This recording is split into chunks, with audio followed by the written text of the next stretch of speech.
welcome to That's Based. Happy Wednesday. I'm your host, as always, Caleb Salvatore, reporting from somewhere underground. We're laughing our way through the end of days. Brought to you by Outlaw Streamers, Chris Baker Radio on Live 365, and of course, our friends over at Blood of Tyrants Wines. DrinkBloodOfTyrants.com. Promo code BASED, B-A-S-E-D, like the title of the show. You'll save 10% off your order at the checkout. They got two types of wine, both red and white. DrinkBloodOfTyrants.com with the promo code BASED, B-A-S-E-D, like the title of the show. You'll save 10% off your order at the checkout. You can also get the Liquid Freedom energy drink you see right over there. And if you go to drinkbloodofTyrants.com and use the promo code BASED, like the title of the show, you'll save 10% off your order at the checkout. All right. It is good take, bad take. We're taking some takes. I've taken some takes. Wow. We're taking some opinions I've found all over Twitter and Facebook and you name it. And we're breaking them down. We're going to let you know if they're a good take or a bad take. I'm looking for the... Oh, there it is. Wrong. There. If it's going to be a good take or a bad take. The first one here, without further ado, the first one comes from Nikki on Twitter, at Nikki Mora, who is, according to her bio, serving looks and justice. This is a two-part good take, bad take. It's the first one in the history of good take, bad take. And when I click... Okay, never mind. We're not gonna give any more free promos. So first we're gonna read her post, followed by a response to it. One's good, one's bad. Her post, of course, hers is the bad take because she's the woman. But it says, her post says, men hit the gym after a breakup, thinking their body is the issue. Bro, you have the emotional intelligence and maturity of a doorknob. Go to therapy. That's what we call a bad take. Men don't hit the gym after a break. As a man, wrong. Men don't hit the gym after a breakup because we're insecure about how our bodies look. In 99% of occasions, men hit the gym after a breakup or a divorce or some for the same reason that women dye their hair or cut it or whatever the case may be. Because it's something that you can control. It's a way for you to express yourself in a manner that's not permanently destructive. And in the case of going to the gym, it's actually good for you in many cases. But men go to the gym because it's a productive way to get our frustrations out. That's why we do it. It's a way to build discipline and self-control and work your demons out without actually hurting anybody. And in my opinion, and I can only share my personal experience, going to the gym is 1,000 times better than therapy. If more people swapped therapy and SSRIs for going to the gym, eating red meat, and going to church, 80% of the mental illness in this country would disappear overnight. Now, that was the bad take. Here's the response to it, coming from a guy whose name I can't pronounce. I think he's in India. Yeah. He says, men hit the gym after a breakup because pain is fuel. Therapy won't fix betrayal. Lifting iron does.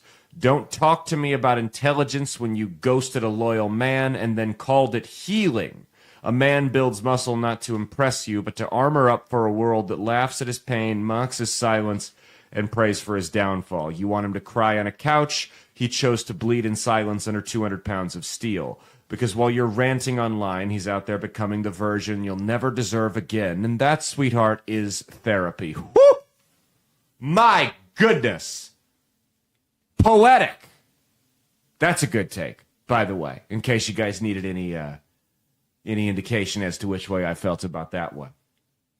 That's a fire take right there. I mean, that's really what it is. I started hitting the gym pretty hard after I'd been with my wife for years, and she didn't care either way. I look much better now than I did when we first started dating, but I wasn't going to the gym for her. That's what women don't understand. Now, yes, there are some really vain men that'll go out there and they'll go to the gym and try to look better so they can pick up chicks, whatever. The overwhelming majority of men, we're not going to the gym for women. Whether we're married, whether we're in a relationship, whether we're newly single, We're not going to the gym and building muscle for women. It is a method of self-control for us. It is a form of meditation that just so happens to make us look hot. Like that's literally all there is to it. If I'm not going to the gym at least 4 times a week, I'm all out of whack. I'm not doing the show in the timely manner that I need to be. I'm running behind on everything else in my life. It is a matter, going to the gym sets the baseline for me that gets me on track during the rest of the week, because it establishes that level of discipline. I'm already up. I'm already moving my body. I might as well do my other shit. And it just really gives you that kick in the ass. There's also the fact that you owe it, men who are married, to your spouse and to your children or future children to be the best version of you that you can be. And that includes physical fitness. Do you want your kids to be 8 years old with this fat fuck for a dad that sits around on the couch drinking beer and playing video games and watching football? Not that there's anything wrong with those 3 things, but when those 3 things become your personality, that's when they're I do all 3 of those things. But when those 3 things become what define you, that's when it becomes an issue. So you shouldn't go to the gym for women. You should do it for yourself, because you will, and it will ultimately make you a better person to be around. So that second one is a good take. All right, let's go to the next one here. I found this one to be appropriate from QE Infinity at Stealth QE4 on X, Twitter. He's a healthcare sales investor and son of a credit trader. Macro and bond thoughts and parity fund, not investment advice, is what it says. So here's what he said. He shares an image, a Tic Tac, of a video that says things have gone from bad to worse in Las Vegas. June room revenue is down 19%. July down 20% so far. International travel down 13%. So this guy says Vegas is collapsing. They just lost their way. Too expensive. Insane charges on everything. I'll only go there if work has a meeting there. I don't know if I'm going to... I think this is a good take. I think it needs context and nuance, though. Because that's the reality, is people are blaming Donald Trump for it, for why Vegas is losing money. And they're blaming the tariffs and all. It's not Trump's fault. Just the same way when they were losing revenue a couple years ago and everybody was blaming Biden, it wasn't Biden's fault. It has nothing to do with who the president is. The reality is Vegas has got a serious problem that's only getting worse. And that problem was created by the fact that they've decided to make everything $83. Everything's expensive over there. Like, it's not Donald Trump that's killing. It's not any president that's killing Las Vegas. It's resort fees and $15 Coors Lights. That's what's killing Vegas right now. I remember one time we were down there a couple years ago, and my friend wanted some hot wings. $35 for a 10-piece wings. $35. I got, the last time I was down there, I went and got breakfast before the thing we were doing, the event that I was there for. I went down and got breakfast in the casino. I got myself a coffee, a Belgian waffle, some bacon, and you know what? I wanted to have a little fun with it, because when in Rome, I got myself a mimosa. And that was $65 for one person. So my wife and I could sit down here, and out the door with tax and tip, that wouldn't be $65. That was $65. So that's what's killing Vegas, and people will point to capitalism and all these other things. It's not capitalism. It's crony capitalism. It's corporatism. When the corporations moved in and bought these politicians off in Las Vegas and all these extra regulations came in, that's what caused the price spike.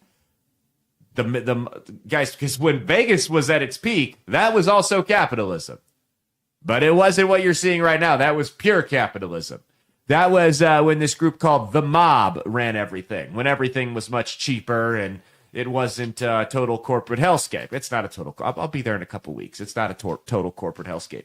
The other problem that Vegas has right now, besides the fact that everything's expensive, is the internet has beaten them at their own game. It took the internet a little bit longer to catch up with Las Vegas due to some rules and regulations than it did for them to start hurting retailers like Walmart and Target and different malls with Amazon and other eBay, places like that.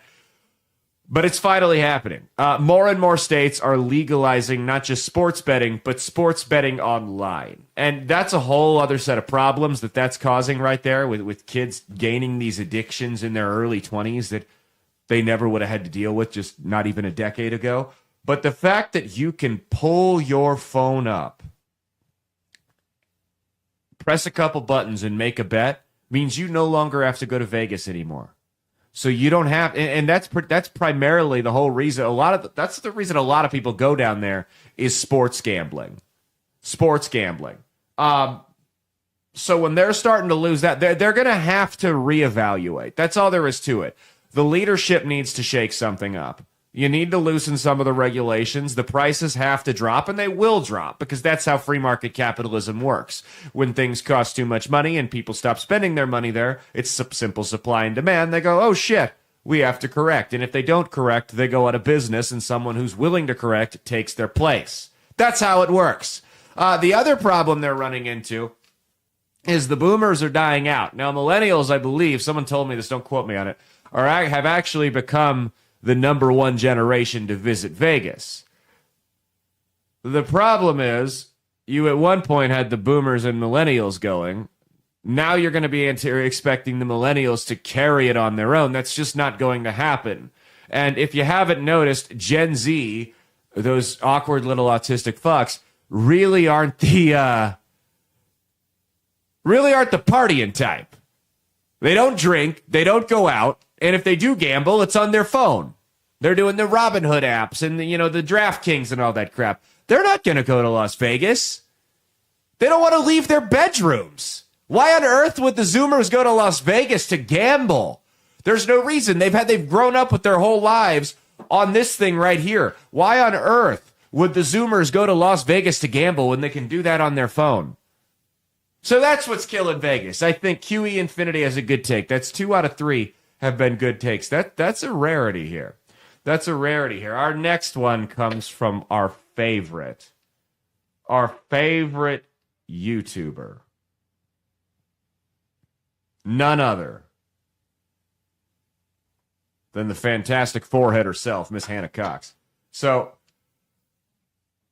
this was in response to the Coldplay astronomer HR lady affair scandal. Somebody said, if it's Hannah Cox, probably already take a guess at what type of take this is going to be. Someone said the story is unremarkable except in how it managed to combine almost everything that's socially acceptable to hate brilliantly. HR Coldplay cheaters, CEOs, and millionaires. Hannah Cox replies, you forgot it also included boss babes, trad wives, and the fact that high-powered men consistently choose age-appropriate boss babes counter to all manosphere narratives. The girl's going to overdose on copium right now, right? So the pinnacle, the peak, the tippy top, as good as it gets for a quote-unquote boss babe, is what, according to Hannah, is being a sneaky link for a rich guy. That's it. I don't think that's really the flex she thinks it is right there. Well, high-powered men consistently have affairs with boss babes. We're just home-wrecking demons. I don't think that's really something you want to brag about there.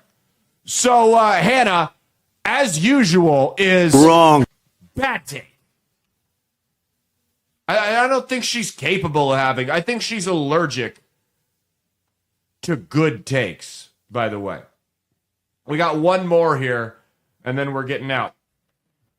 This is from a Redditor whose name has been blotted out. I didn't do that. Somebody else did. This is from somebody on Reddit who says, the right winger, the Republican, is a creature of lies and deceit, as they are incapable of acting in anything but bad faith. We see these propaganda attempts as part of their war against our democracy. We now live in a binary situation. The threat to our democracy and our lives, the right winger, marches for a fascist end of the country. And those that disagree with this evil, the right winger has shown that they are unrepentant, unapologetic, and unashamed to be the enemy of our democracy and our lives. Their lies will never end, and neither will their lust for greed and cruelty. Time to figure out if you stand for or against this evil. Oh, man. It's pure evil! Oh, man. Well, I think it goes without saying that this one is a bad take. Wrong. This isn't even about whether it's a good take or a bad take. It's a horrendous take because you blanket half the country as these evil fascists. You can tell this is someone who doesn't get outside, and this is a big problem with what's going on in social media, is this increasing amount of group polarization where people continue to dehumanize the other side. And you see it on the right, but you don't see it near to the degree on the right that you do on the left. The left has put on a masterclass in dehumanizing the other side. And that's the problem. When you tell everyone that every single candidate's Hitler, every Republican's Hitler, starting with Mitt Romney, that's going to create one of two things with your base, right? That's going to create either the first type of person who sees it for the bullshit it is, and it's boy who cried wolf syndrome, and they disengage from politics, they become more moderate, or they even drift over to the other side for a little bit. Or that's going to create a totally unhinged lunatic like this that falls for every piece of propaganda you sell them hook, line, and sinker. I mean, if you replace the word right-winger, Republican, conservative, or whatever they're with Jew, that would sound right out of Nazi Germany propaganda. I mean, this is, like, it literally reads like Hitler wrote this. Let me read it again. Of course not. But the Jew is a creature of lies and deceit, as they're incapable of acting in anything but bad faith. We see these propaganda attempts as part of their war against, as part of the Jews' war against our democracy. We now live in a binary situation. The threat to our democracy and our lives. The Jew marches for a fascist end of the country, and those that disagree with this evil. The Jew has shown that they're unrepentant, unapologetic, and unashamed to be the enemy of our democracy and our lives. Their lies will never end, and neither will their lust for greed and cruelty. Greed and cruelty, not Creed the band. Time to figure out if you stand for or against this evil. I mean, I switched like 3 words there, and it was Nazi propaganda. Now, I'm not comparing being a Republican to being a Jew. I'm comparing the dehumanization tactics because they've clearly, with the level of propaganda they've used, comparing people who didn't get vaccinated to rats and things like that. The way they've dehumanized their opponents is straight out of Nazi Germany, and this is a textbook example right here. It's very, very disturbing rhetoric. Now, again, like I said, this is someone who obviously doesn't get out a lot. But that's what I was telling you after the No Kings March, is they've catered to this lunatic fringe for far too long to the point that it's taken over their party, and out of nowhere, they've stolen it from them. It's a whole bunch of crazy people that run the Democrat Party now. They drove off, not all, but many of the rational folks that were in it. Those people either checked out of politics altogether, they went independent, some went Republican, third party, whatever the case may be. But they drove many of them away. That's what, and you're seeing lunatics like this take over. You're seeing people that think a jeans ad is a Nazi racist dog whistle. Isn't it crazy how they're the only ones that ever hear the dog whistle? What does that say about them? You get people that walk up to me unprovoked when I haven't said a word to them and tell me that my St. Patrick pendant and crucifix necklace is Nazi shit, to quote that guy. He's lucky he caught me when he did and not 5 years ago, or it would have been confrontational. But this is the shit that happens when you do this. This is the shit that happens, is you get this dehumanization of the other side, and all I had to do was switch the words right-winger and Republican with Jew, and I sounded like it was coming out of Mein Kampf. That's how despicable this shit's getting. That's been our show. So we had 2 good takes and 3 bad takes. You got to hear me talk, though. So that was like 30 minutes of good takes. It's always a good take when I'm talking, right? 20 minutes, whatever the case may be. 20 minutes of good takes. It's always a good take when I'm talking.